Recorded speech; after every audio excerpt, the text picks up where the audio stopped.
සුබ දවසක් මගේ channel එක බලන හැමෝටම මේ බලන්නකෝ මේ මගේ ගම ඇතුළට එන ප්‍රධාන පාර. ඒ පාරෙන් මගේ ලේන් එකට එන බොරළු පාර තමයි මේ තියෙන්නේ. ඒ පාරේ ගෙවල් 3කට පහු කරගත්තාම තමයි මගේ ගේ තියෙන්නේ. ඒත් මම අපේ ලේන් එකට හැරෙන බෝක්කු දෙක ගාව ඉඳන් මගේ ගේ ගාවට එනකම්ම දිගටම මල් හැදුවා. මීට අවුරුද්දකට විතර කලින් තමයි මේ මල් ටික හැදුවේ මගේ ගෙදර ඉස්සරහා ගෙදර නංගිවත් හවුල් කරගෙන.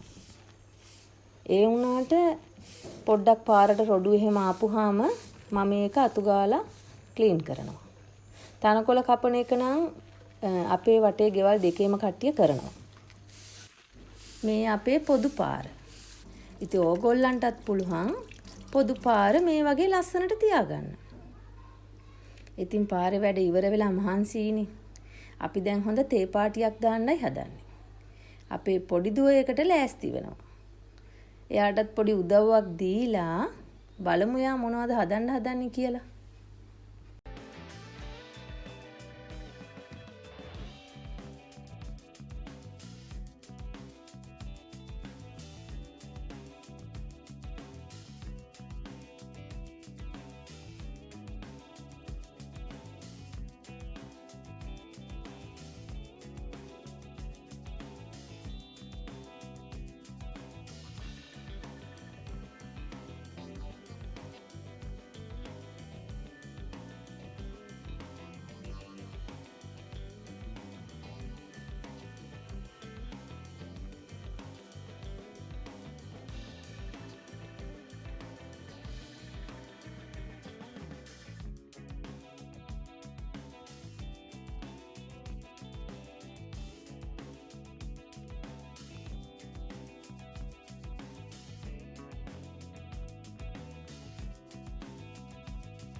මේ තමයි මගේ ගාඩන් එකේ අපි නිදහසේ ඉඳගෙන ඉන්න තැන.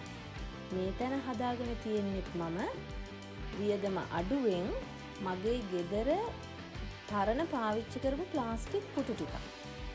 ඒ ටික පරණ වෙලා හින්දා මිදුලෙන් තියාගත්තා. පොඩි කොන්ක්‍රීට් ලෑල්ලක් රවුමට දාගෙන ඒක මේසයක් වගේ හදාගත්තා. එහෙම තමයි මම මේක මමම හදාගත්තේ. ඉතින් දැන් ඒක තමයි අපි නිදහසේ තේ ටිකක් බොන්නේ 10ට විතර හවසට ගෙදර කට්ටියම චුට්ටක් එකතු වෙලා ඉන්න වෙලාවට.